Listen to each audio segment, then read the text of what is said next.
and we're all benefiting from her experience, knowledge, and management strategies. Dr. Shruti has completed Bachelor's of Occupational Therapy from GS Medical College and KEM Hospital and Master's from TN Medical College and Nair Hospital, both affiliated to Mumbai University. Mrs. Nadkarni has 25 years of experience working as an occupational therapist in psychiatry as well as pediatric setting and work in Mumbai, Qatar, and Dubai. At present, she is head of the Department of OT and Physical Therapy in Al Noor Training Center for Persons with Disability in Dubai. She has received the award, the Princess Hoya Award for Best Occupational Therapist in Middle East and North Africa region in 2011.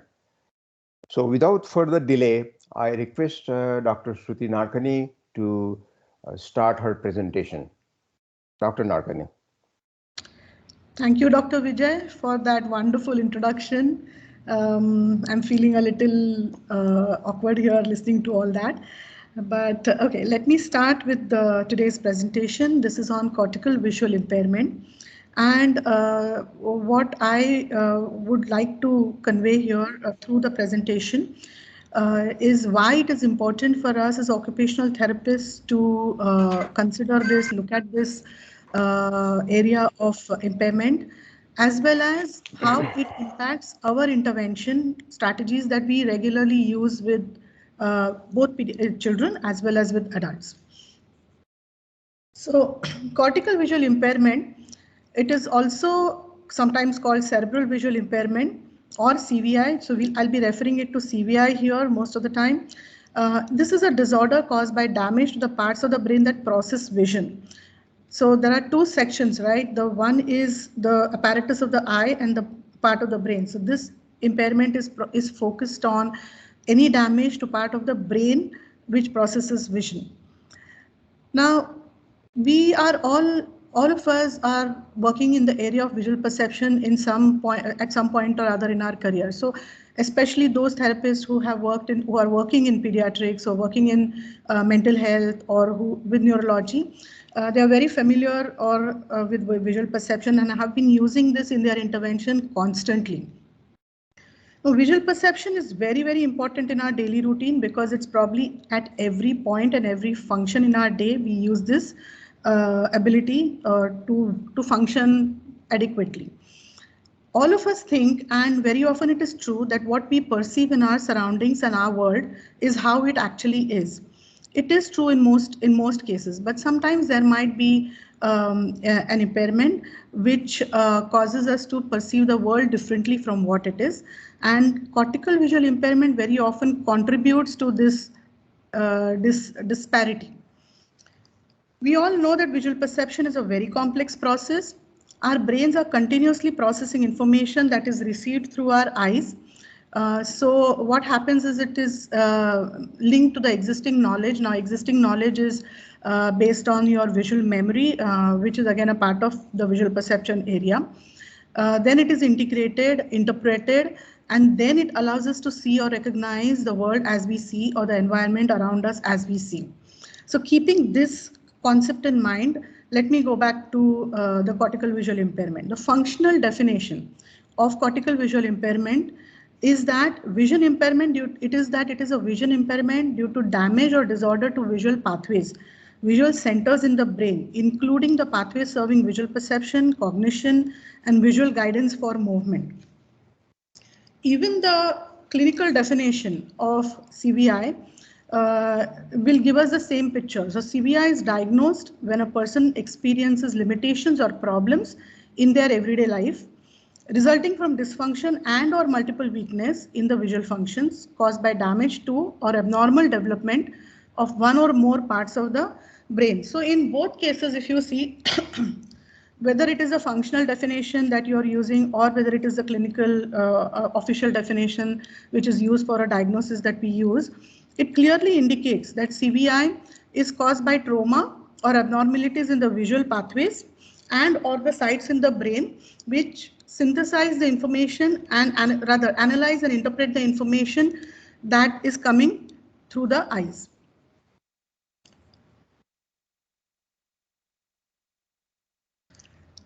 So CVI is a decreased visual response to a neurological problem affecting the visual part of the brain. This is what we will functionally work with. And since this presentation is more focused on pediatrics, though please remember that the same principles can be used in when you're working with adults as well. So typically in a child, CVI is seen when there is a normal eye exam or the eye condition is such that it cannot account for the abnormal visual behavior.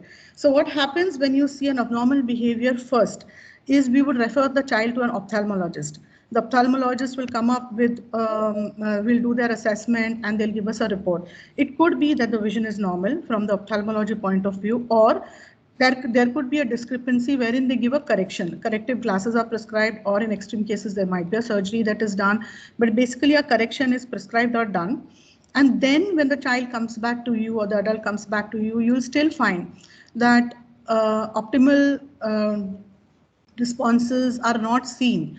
Now, this is a red flag. This is where, as occupational therapists, we should be looking at or considering CVI. CVI is often identified in the initial phases. If the child is school going, it's often identified by the teacher, or if the child is under therapy and is in a clinical setting receiving occupational therapy, occupational therapists are probably the first interventionists who identify that there might be a cortical visual impairment. So keeping that in mind, we will go ahead with the areas of CVI. I'm not going to be talking about the anatomy of the eye here. I'm sure all of you can read it up if required. But a very basic function of how the eye works is that there is an image which is formed in the back of the eye. It is carried by the optic nerve through the lateral geniculate nucleus. It goes to the visual cortex. This is one part of the pathway where the input is done, and it is received by the visual cortex. Now this beyond optic nerve, like the eye and the optic nerve would be more on visual acuity challenges, and beyond optic nerve, if there is any abnormality or damage or trauma, is when there is a probability of a child getting CVI.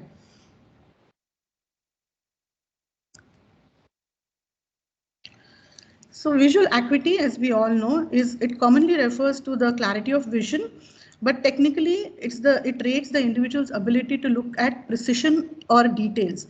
Now we are all familiar with the chart that is given in the corner here. When you go to an ophthalmologist or you go to an optometrist, along with all the functions, all the assessments that are done, this is the first thing that we see.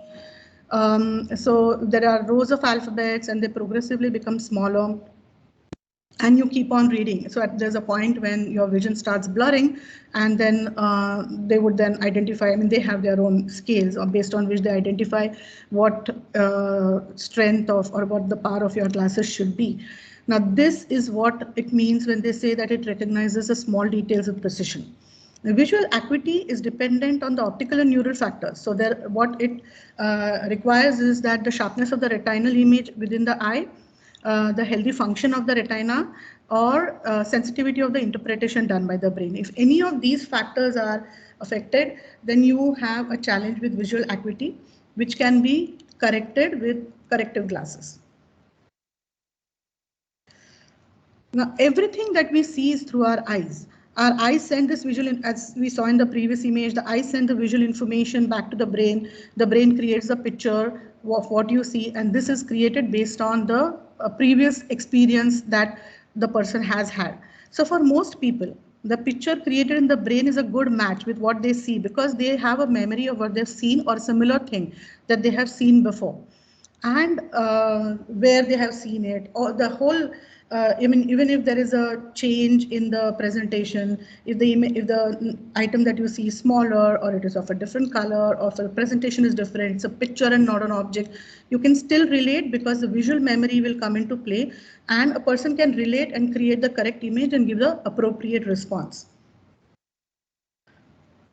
Now, most people, I mean, most of us think that they see with their eyes, which is true. We do see with our eyes.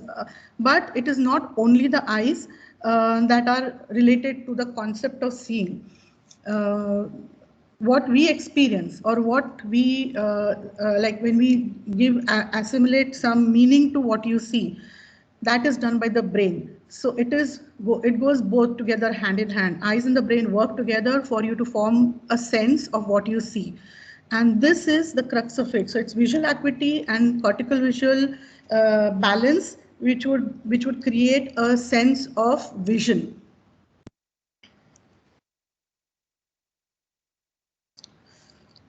So for what happens in cortical visual impairment? For some who have very mildly affected vision, what happens is that learning may be challenged, or they may have a difficulty when they're playing sports. Now this is, it's not very obvious and the parents may not even notice it. This is where the teachers would identify that they're not able to read in spite of wearing the reading glasses. They're not able to see the board properly or make sense of what is written on the board. Or when playing sports, they are just not able to hit the ball. They miss it all the time. And this is a red flag. This is something that the teacher would then bring to, if there is an occupational therapist attached to the school, they would bring it to the therapist notice that this is what I'm constantly seeing and can you please look into it. That's when the OT would do the assessment or the screening for CVI and identify whether there's a need for further assessment and investigation. It is also, you can also observe this in clinical setting, like when a child is attending therapy one-on-one in a clinic or a hospital, especially when the condition is more severe, when what they see in the real world and the mental picture that is created is totally different, and you see that their responses are not appropriate. So that is where it can be observed in a clinical setting as well. So please remember again, just to highlight that for those with CVI, cortical visual impairment, the match between the real world and the image their brain creates is inaccurate, and that results in confusion, that results in them feeling lost, sometimes which is presented as them not paying attention to what is happening around them, not focusing on their task. They appear to be lazy because they don't want to do it. That's probably because they can't make sense out of it. And these are all the red flags for cortical visual impairment, which can be co-associated with other underlying conditions. So CVI differs from ocular-based forms of visual impairment in that the interference in visual function exists not in the structure of the eye, as we've been saying so far till now, or in the optic nerve, but in the visual processing centers and the visual pathways of the brain. Now, what is the difference between ocular and cortical visual impairment? Ocular impairment is child has a difficulty in obtaining a good visual image. So there is a blurring of the image. They are not able to see exactly what is right in front of them. They'll, the retina constricts, the pupil rather constricts, and they're trying to focus.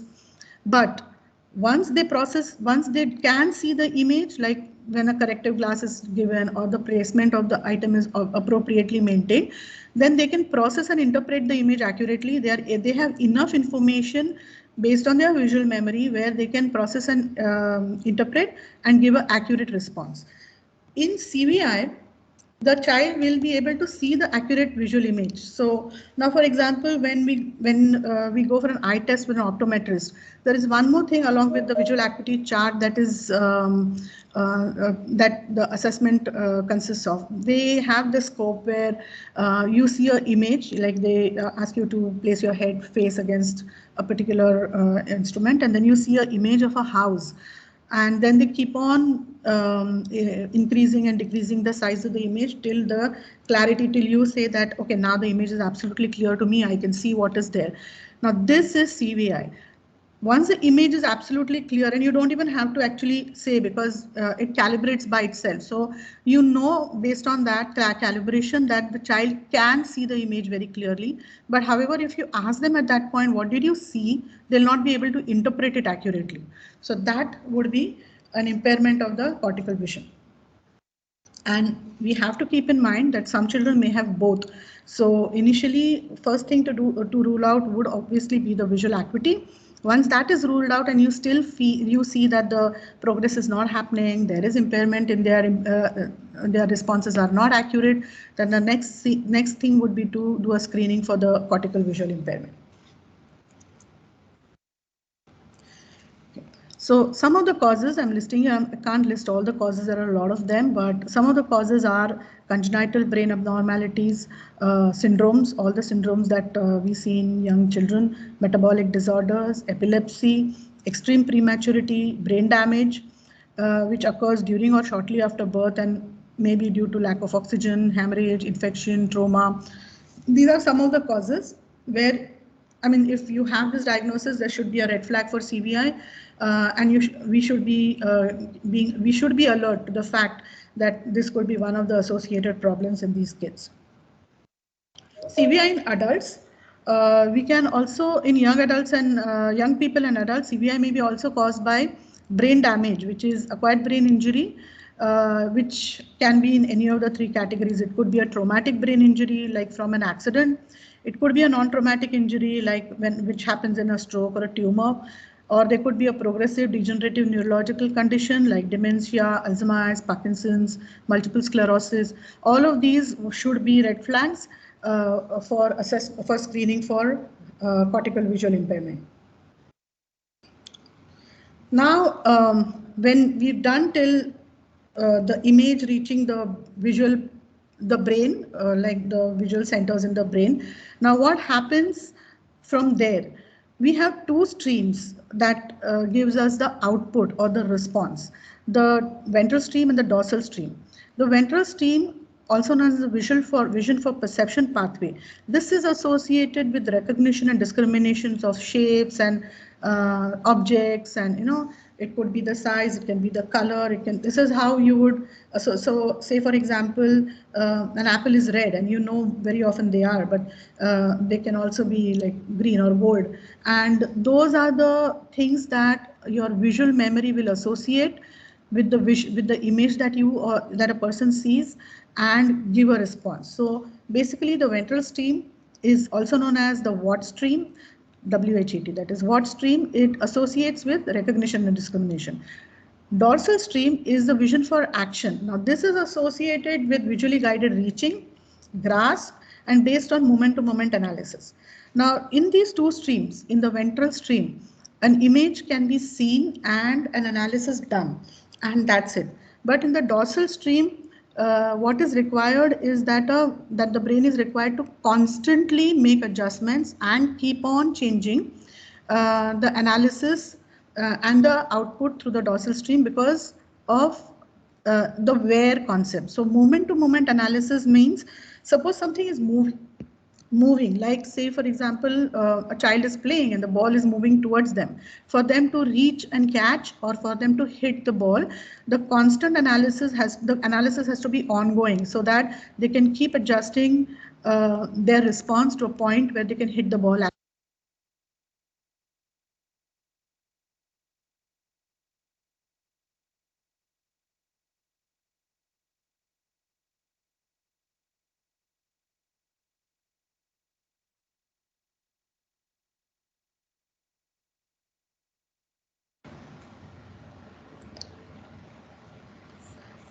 Okay, I'm sorry, I don't know what happened. I got cut out of the meeting. I'm sharing. Yeah, you got kind of disconnected and then rejoined the meeting. So if you want to share your screen again and continue. Yeah, I'll do that. Just give me a minute, please.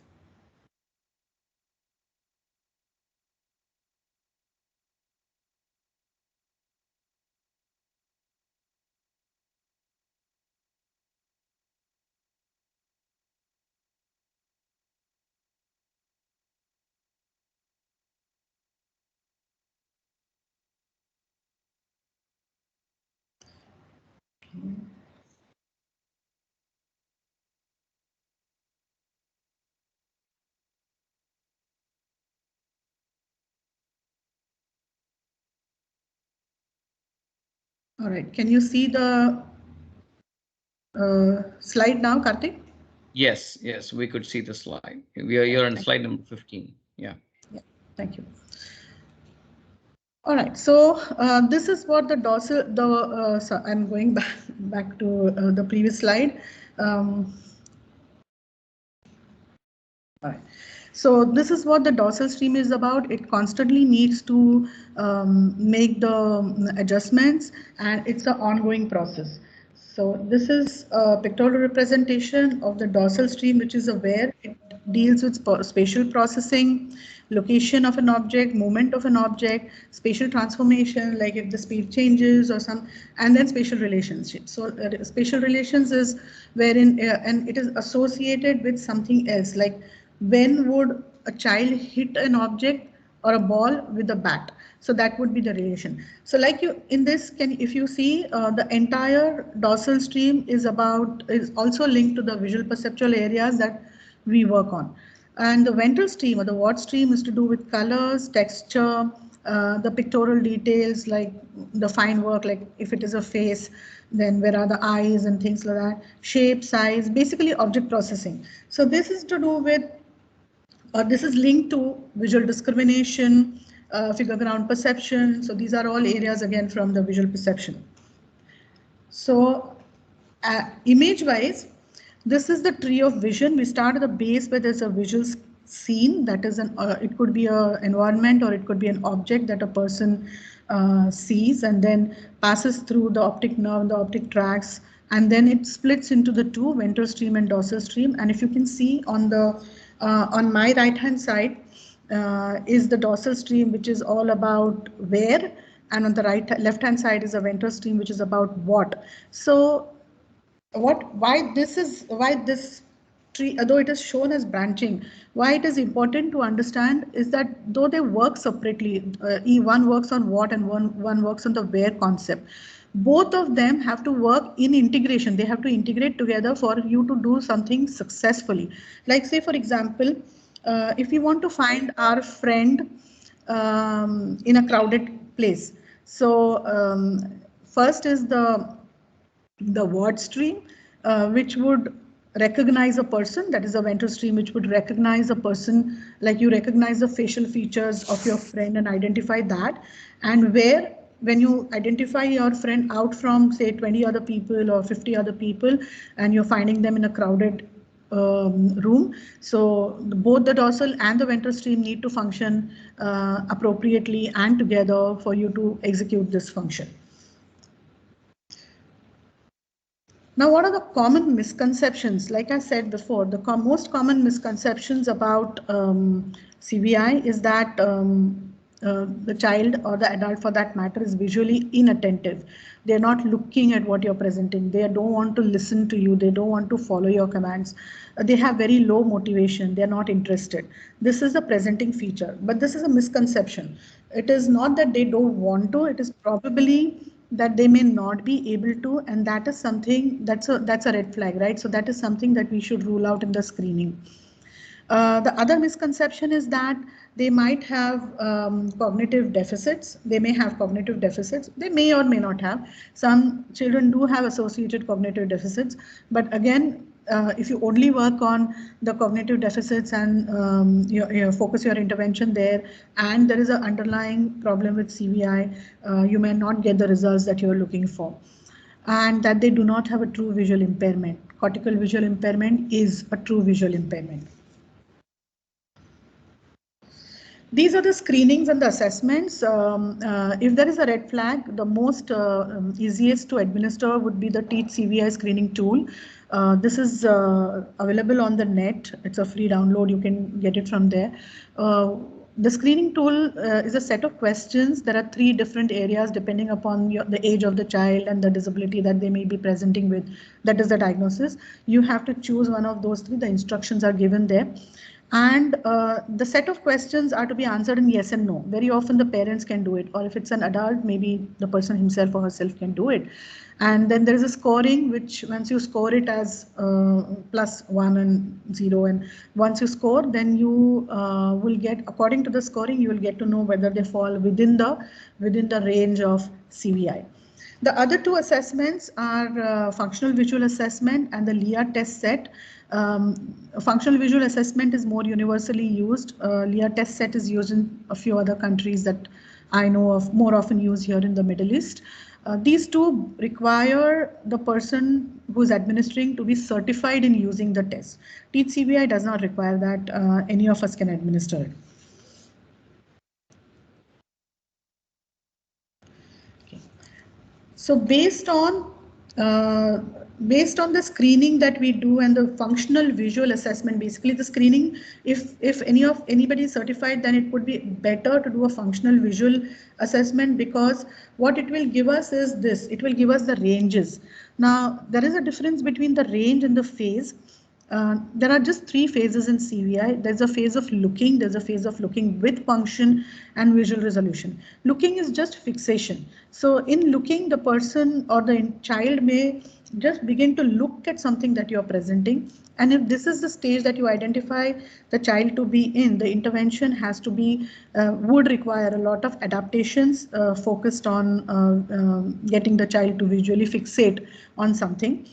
In terms of the range, in phase 1 would include range 1 to 3 plus. So where you find that there is very minimal visual response to your visual stimulus has to be very strong. You might have to use something like a dark room with a torch and all to get them to focus. Then slowly it starts becoming more consistent, wherein you can diffuse you can have diffused light and they would still be able to focus on what you're presenting to them. Also, the presentation would require a lot of contrast here. Phase 2 is looking with function. At this phase, basically the children begin to learn to use their vision with something, like they'll do something, like say reach out for something. If you present their favorite toy in their more preferred color, then they will reach out for it. And this is where they actually start interacting based on their vision. In terms of ranges, range 3 plus to 7 plus is included in phase 2, where the consistency of visual responses increases. Then we have functional association with a vision, and then the curiosity. So they start to explore. This is the beginning of exploration, where they will start to explore even when you present something new to them, but more into the areas that they are familiar with. Phase 3 is visual resolution. Now in this phase, they become better at using their vision. Their curiosity is at a level where they can even accept new stimulus. They can accept novel ideas or novel presentations and make some sense out of it. So this is a stage where most often we would not use any adaptations, but training for improvement of the visual cortical function needs to be ongoing till the child can reach the range of 9 to 10, which is like almost near normal or functional vision. So what is the difference between the range and the phases? The ranges are from 1 to 10, and they are based on the functional vision scale, as I said. What the ranges do is that they determine the level at which the individual is, the visual level basically, and it helps us strategically in our planning. So the intervention planning can be modified or customized to the needs of the student, depending upon what range they are at. Phases are basically it is the range of ability that we have. So one would be very classically, like we said, only looking or only visual focus. Then is the visual focus along with function, and then is resolution to a level where there is near normal visual input and output, basically output. So these are the 10 characteristics of CVI, and these are the areas, each of which would require a specific intervention style or customization. And a child may exhibit one or more, maybe not all 10, but definitely one or more of these characteristics. So what happens, these characteristics are required for us to base our intervention on. So what happens in color? They might show preference for a specific color. Now color, very often what they look at is very bright colors. So red and yellow are the most often seen for fixation, though I have worked with children who have also shown a preference for green, but on an average more for red and yellow. The presentation of this would be on a black background, so that the color is very prominently seen by the child. If they still don't focus, we might need to fixate it with the light. We'll come to that a little later. Second is movement. So the need or preference for a movement is seen when they are not able to make sense of what they see. So let's go back to when a newborn baby is interacting with their environment. What happens is very often, and you'll see it in most households, is that they keep a toy rotating over the bed where the baby is sleeping, which keeps moving and the baby can fixate on that. Or you use rattles, though there is a sound component, but even if you check without sounds, and if you have a bright rattle, and rattles are always bright, and you shake it, the baby will focus on that. Now this is because the movement allows them to focus, and in a intervention where the presentation is constant or not moving, the child may find it difficult to focus on what you're presenting to them. Sometimes the children do adaptation by themselves, and what they do is they will shake their head to focus on what you're presenting to them. Then latency is a delayed response. Now this is where they take time to analyze, interpret, and give a response. Often what is done is that we do give a lot of prompts here. We should not do that. We should wait for them to make sense of what they're seeing, interpret it, analyze it, and come out with a response. There might be the delay latency might be very high initially, especially if the child is in phase, just moving to phase 2. And in phase 1, of course, latency is not seen because no response is expected. In phase 2, when they're just moving in the early ranges of phase 2, the latency would be very high. But this can be timed and slowly brought down to a level where a near normal function is seen by the end of phase 3. Complexity, of course, initially it is better that we present very simple stimulation. It could be just one object on one card and then move on to making it more complex. Complexity should also be looked at from the environment point of view. What we have to keep in mind is what is around us, what is behind us, how much of clutter is there. Which the more the clutter, the less the child will be able to focus, and that needs to be looked at. Then light gazing. Now light gazing is often seen in only phase 1. It is never ever seen in phase 2 and phase 3. Light gazing is somewhere where they look at the source of light. It could be artificial like the tube light in a room, or it could be natural where if they're placed close to the window and then there is sunlight streaming in. They do focus constantly on light, on the source of light. And this can be used in phase 1 positively by getting them to focus on the object by, say, using a torch light or the mobile torch, or any focused light where you get their attention on what you want them to look at. Then distance viewing is often impaired and they are not able to see at a distance. Distance viewing is not something that we would look at in the phase 1 at all, because presentation of any resource at phase 1 is done very close to the person. But distance viewing is something if they have minimal or borderline challenges of vision is seen in the classrooms. That's where that's where the teachers would identify that they're not able to focus on the board, or they don't look at the board. They're just playing around. So things like, so that is where the distance viewing is impaired. The range can be slowly increased to a point where we would require around 20 to 30 feet of visual range for them to be able to function in society. Say, for example, it's not just the classroom. Say they want to cross the road and they are looking at vehicles or they're looking at the signal. They should be able to judge that, and you require that much amount of ability in terms of the distance for them to be able to function in society or environment outside as well. Now, visual reflexive response, again seen only in phase 1. This is blink response, or what we have normally, like when when the wind blows very strongly, and there's an automatic response where you blink to protect your eyes. This is not seen or very delayed in terms of in children with cortical visual impairment. Sometimes to an extent, especially if they are in range 1, it could be that blink to threat is absent. Now, how do we judge that? So when the child is in a therapy session, without informing them or without giving them prior notice, and please do not repeat this again, because when you repeat, it becomes something that they become aware of. So when you do it for the first or the second time, you move your finger to the bridge of their nose between the eyes without touching. So there should be no tactile input. no verbal preparedness, and if you find that they don't blink their eyes, that means blink to threat is absent, probably only seen in range 1 and 2. Then visual novelty, they do not prefer new items, they prefer familiar items, because for new items to form the association or interpret them appropriately is a challenge, and that's why they would reject new items initially. And this needs to be slowly introduced into their intervention program so that they gradually accept that and as they move through the ranges.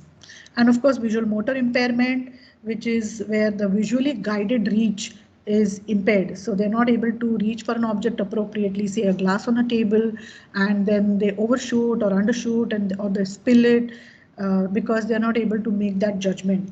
The where stream is where this challenge happens. So these are the 10 characteristics of CVI. What I'm going to do is I'm going to look at each one of them very short. We don't have that much time, so I'm just going to look at it short, very briefly. So color preference, as we discussed, range 1 to range 10, where they prefer to see objects in single color initially. So all that you present should be in unicolor, and then move on to more complex presentations, like two say similar objects with two colors, and then two different objects with two different colors, and so on and so forth, till you reach a place where there is no color pattern preference seen, and they can judge everything appropriately.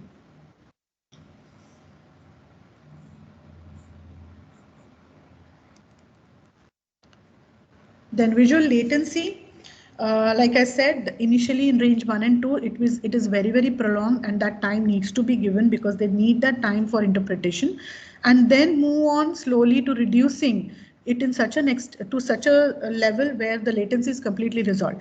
Now in this, what is important is that we do not cause stress, because they would when they're trying to make sense of it, if repeated commands are given or if repeated prompts are given, it can be a bit irritating or can be distracting for them. So in case a latency is observed across settings in all their activities, then that needs to be gradually reduced. Like what you would do is you would time the latency period initially, and whatever seconds or minutes it is in, then you exponentially reduce it slowly to bring it to near normal levels.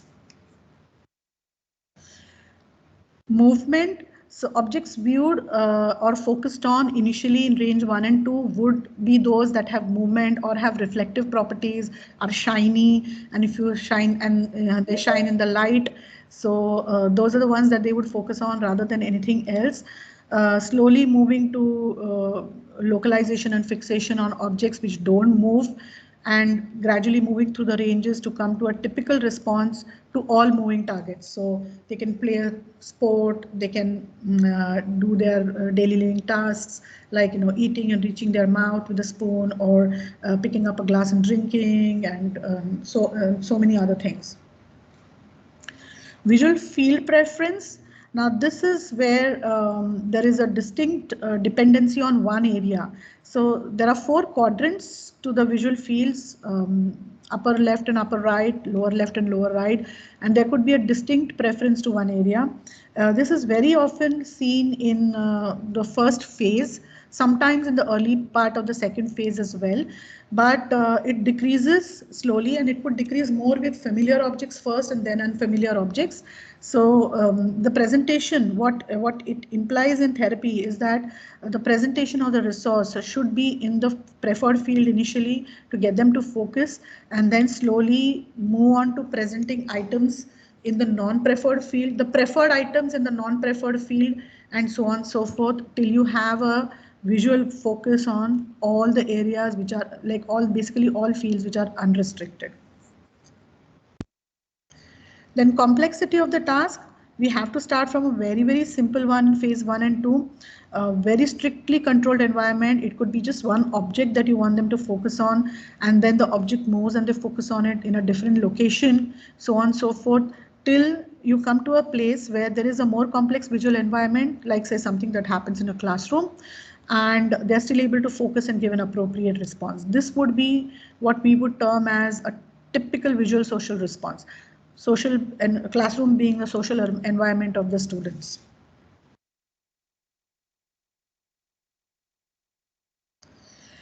Light gazing. So initially, like I said, initially it is most often seen in only phase 1, and in the early parts of the phase 2, it starts fading off to an extent where in the phase 2 itself, light is no longer required as a distractor. And this, in case it is observed that there is light gazing, then it should be used positively in the intervention. So if you see there's a therapist who's using torchlight to get this child to focus on one single presentation, which is given on a black background, and he's positioned in such a way that distractions are minimized. So this is how light gazing is used. Sometimes in phase 1, range 1, and maybe up to range 2, random light may be used to get them to just give visual attention. So in the other picture, what you're seeing is a light aid, which is used by this girl just to focus. There is no function expected from her. And this light aid has various options, like you can use filters to slowly reduce the intensity of the light. Then there are six different colors of lights that you see, yellow being the strongest and blue being the mildest. So the whole board you can change the color from the strongest to the mildest gradually. You can also only light half of so if the upper quadrant is what you want to stimulate, because they prefer the lower quadrant for fixation, you can use the light the lighted only in the upper half or in the lower half as the need may be. It can be also lit in only one quadrant. So if you want them to move from, say, one quadrant to the next and the third and the fourth, so you can get the light can be only lit, or lighted can be lit only in one quadrant, or it can be only lit as one row or one column, and you can increase or decrease the number of rows in so there is a multitude of use, and you can basically use the light aid itself to get them to fixate, and then move on to using light for some focused identification. Visual reflexive responses, like I said, no blink to threat would be only seen in range 1 and 2. But in range 3, which is also coming in phase 1, so phase 1 is up to 3+, the blink to response is there, but there might be latency. And gradually it moves on to a level where visual reflexes are all present, they are resolved by range 9 and 10. Distance viewing, again, initially they attend to only a space very, very close to them, and this should be incorporated or customized into the intervention program for the child. The presentation should be very close, and slowly move it further and further by a few feet till we reach a visual attention of beyond 20 feet, because that's where they would be required to function independently in society, where visual events happen, like, say, when I said the car is coming and they need to stop to cross the road. Visual novelty, often seen in range 1 and 2, what you see is that they only look at their favorite items. Even if other items are placed around, they won't go for it, they won't focus on it, they won't look at it. Gradually moving on to known objects, then to unknown objects, one at a time, and then reaching a range 9 and 10 where a selection of objects need not be restricted, and you can go through the range of what is required for them to progress in terms of socially as well as academically. Visual motor, in range 1 and 2, they would only initially look, and very rarely do they reach out or touch, but it is more of looking. But by the end of phase 1, which is 3+, they would have started to reach out and touch smaller objects which are very, very close to them. When they move on to a visually guided reach, where something is placed on the table and they would reach to it to explore, progressing to 9 and 10 range, where they look consistently and touch consistently based on their visual input. Now, it is important to consider where your child's ability is in terms of their visual abilities, so that you can structure the intervention based on all of these characteristics that we have discussed just now. Some of the intervention, I'm not going through the whole range, but I'm just giving you a thought of what can be done. So some of the intervention accommodations that might be required to be done in CVI, where then they can progress in terms of their perception as well, is that we can use highlights. So what is shown here is a function available in the windows. So if you just say word bubble and you type a word, this is how it will be presented. You can change the background and make it black on a tablet so that it is highlighted, and this is something that they can use. This can be done with a small object, this can be done with an alphabet, the number, anything, any single thing. This just said Windows because I wanted to make sure that you know that it is available with Windows. But it can be done with a single object or a single word, alphabet or a number. Also remember, when there is a preference for a color, a single color to be used with a background, and the borders also should be in the same color. So there's no distraction in terms of the borders being contrast. The background being contrast here is more than enough for them to be able to focus. Then use of light, if there is light gazing, then use of light positively. So if you see this baby is being fed with a lit a spoon, so that the baby can focus on the task of eating, which is very primary, right? So they look at what they are eating, they look at the food that is being presented to them, and light can be used positively to get them to pay attention or focus. Light can also be used in background, which also allows them to focus on particular object. Now what is shown here in the picture is a complex presentation, but this should be in the later ranges. Initially it should be probably only one item with a lit background for them to be able to focus on it. Then bright lights and contrast backgrounds is very important for them to focus. And what is also very essential is that we reduce visual fatigue. So by reducing visual fatigue, positioning of the material is very important. Now with the laptop it is very easy to position a material in a vertical plane so that the fatigue is less and they can focus better. But if you're presenting not a digital material, hard material or a hard copy, it would be better to have a platform stand, which is known as a vertical platform stand, on which this material is presented for them to be able to focus better. These are just some of the accommodations that I'm listing here. Each child's needs would be different, and we probably need to customize the intervention based on what their presenting symptoms are. And the whole purpose here is to get you to think along those lines when you're working on perception or cognitive areas, and you're trying to improve that the challenge might also be that there might be associated cortical visual impairment, and that needs to be also worked upon simultaneously to get a good response or a good improvement.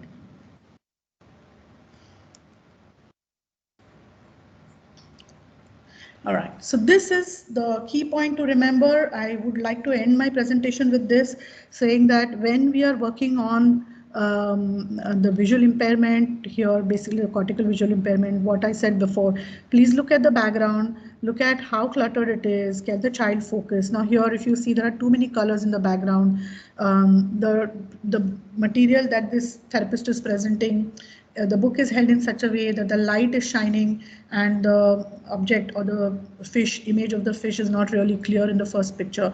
So all of these would impact the learning curve, would impact the interpretation and analysis and interpretation of the stimulus that is going in, that your child is receiving, and should be looked at. That should be considered when you're working with the children.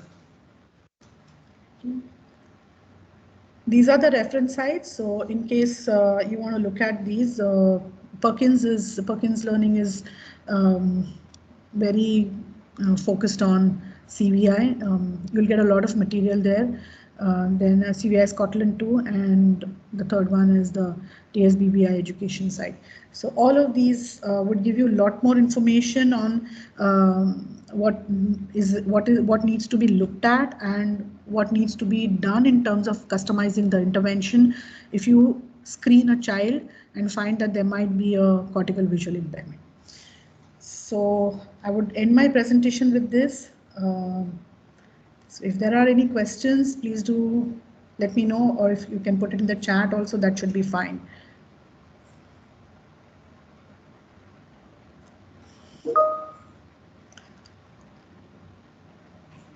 Thank you, Shruti.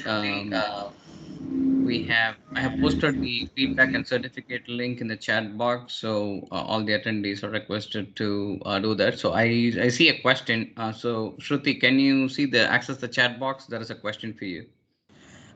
Yes, CBI can be associated with cortical thumb sometimes, though personally I have not yet worked on someone having that, but I've read about it and it can be associated with cortical thumb.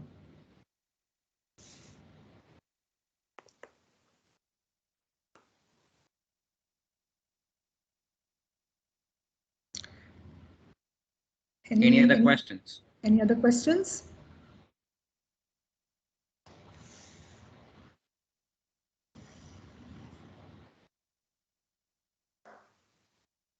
All right, Karthik, I think.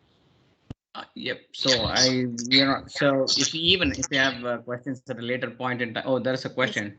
Oh, there are a couple of more. All right. So how do we rule out visual inattention from CVI?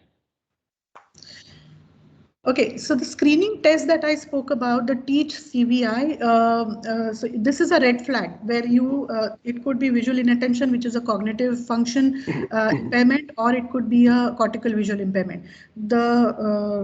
If you use the TEACH CVI, it will give you a clear picture of whether in the screening whether the child falls into the range of cortical visual impairment. And if that is true, if that happens, then it would be preferred that a formal assessment for CVI be done with the functional assessment test. So that would demarcate between visual inattention and cortical visual impairment. Got it. And there is another question for you, which is what kind of functional goals would you frame for these kids? Just an example. So they are looking for an example of a functional goal, it seems. So the functional goals would be based on the range. So if you're looking at the phase and the range, both of them together, and the range will be given to you by the FVA, the functional visual assessment. So in that, if the difficulty that the child is facing, say for example, in range 1, visual fixation is not there. So that would be your primary goal. At that point, you're not asking them for a response. You're just asking them to fixate. And if they can fixate, so the goal would be like, if there is no fixation, you would say a goal would be fixating on a given presentation for 5 to 10 seconds. Or then if you've seen that it is 5 seconds and you want them to go for a little more, so that would be the functionality of the goal there. As the child moves through the range, then the second part would be vision with the fixation plus the functions. So we'll fixate and reach for would be the next step of the goal. So that would be the functionality of the goal and how you would move through the ranges to reach range 9 and 10. All right. Thank you so much. Yeah, I think I'm not seeing any more questions. So even if you have a question at a later point in time, feel free to email internationalchapteriota@gmail.com and we will forward it to the relevant speaker, and the speaker might be able to give you an answer. So with that, I think I'm going to turn the control of the webinar to Dr. Jyotika Bijlani, Dean ACOR, to render the vote of thanks. Ma'am, to you. Yes, thank you, Karthik, Mani. Yes, Shruti, it was wonderful presentation, and it was actually, I'll tell you, because I being in pediatrics and all, we get such cases, plenty of such cases. But I have one question. I just thought that time only I'll ask you, like, what range you will allow a person, this is for adults definitely, to drive the car, or not a single person is allowed to drive the car if they have little bit also mild cortical impairment, visual impairment. No, for driving car, Perkins will clearly say that from range 8, the training can be started.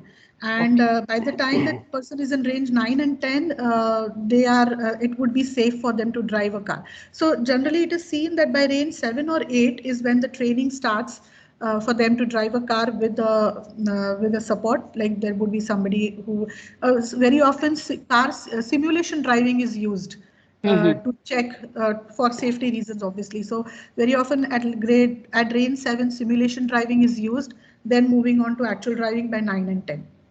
Okay, thank you. Just so I would officially, on behalf of All India Occupational Therapists Association and the international branch of All India Occupational Therapists Association, I thank our speaker Shruti Nadkarni, who actually was my student, and I'm Yes. so feel so nice that my students have come so forward and they have been doing specialty in, otherwise this cortical blindness or whatever you call it, visual impairment, is not everyone's interest. So I'm so happy that you have specialized in that, and I am thankful to Dr. Vijay Supple, who has been organizing it regularly without fail, without any problem. He never says that this time the webinar has been postponed or cancelled. Hats off to you, Dr. Vijay Supple and his team, and Dr. Kartik Mani and others. So please keep this going, and I'm sure we'll have more and more now. Once you are doing once in a month, I think you should do twice a month, because there are plenty of topics which we can tap on it. So thanks a lot. And first of all, let me thank all the participants who have been attending patiently and asking their questions and all that. So thank all of you. And that's it. Thanks. Yeah. I would like to say something to all of you here. Yeah. My interest in pediatrics started when I started working under Dr. Bijlani. Oh. So, so that's in my second year of undergrad is when I started working with her in a clinical setup, and that's when I started getting interested in this area. So, thank you, ma'am, for your guidance at that time. So good, no? So people have been saying many times that we develop the interest because we learn something. I'm not saying that I taught you something. It all depends from person to person how they learn it. So I always give credit to the students and never a teacher. But definitely teacher has to make it little interesting, whatever you are teaching them, so that they get motivated and they learn something. So hats off to you, Shruti. And you were actually in Nair and all, and I don't think that time you were much in, I don't know, I'm not very sure. Your post-graduation was in pediatrics or? No, not in pediatrics. Yeah, that's all. That's all. See how people can change, and that's what everything is possible. Nothing is impossible. Thank you, everyone. Thanks a lot. Thank you. So Vijay sir, would you like to say a few words to wrap things up, or do you have any announcement for the audience? Yes, sure. Yeah, I thank Dr. Shruti Nadkarni for wonderful presentation, and people who didn't attend it, they missed a nice presentation, and she covered the whole topic like I don't work in pediatrics, but I can relate her presentation with the client that I see, people with Alzheimer's, dementia, and people with ABI, acquired brain injury, so that visual cortical pathway is impaired in many conditions. So you don't have to be working in the pediatric. You can use this knowledge in any occupational therapy field that you practice in. So wonderful presentation, Shruti, and thanks to you for your time and your efforts. We always appreciate your contribution to the chapter also, and all educational activity that we're carrying forward. So hope to work with you again, and I thank every participant and students and OT practitioner. Dr. Bidlani, madam, you are full of enthusiasm, and you never miss any conference or any educational activities. You are there all the time. So, and thank to Kartik, all my committee members. We do a lot of, it takes a lot of work actually to arrange the presentation. And we start planning now. Next presentation, we will start planning next month actually. We have a meeting, yeah. So I'm happy that students are taking advantage of it.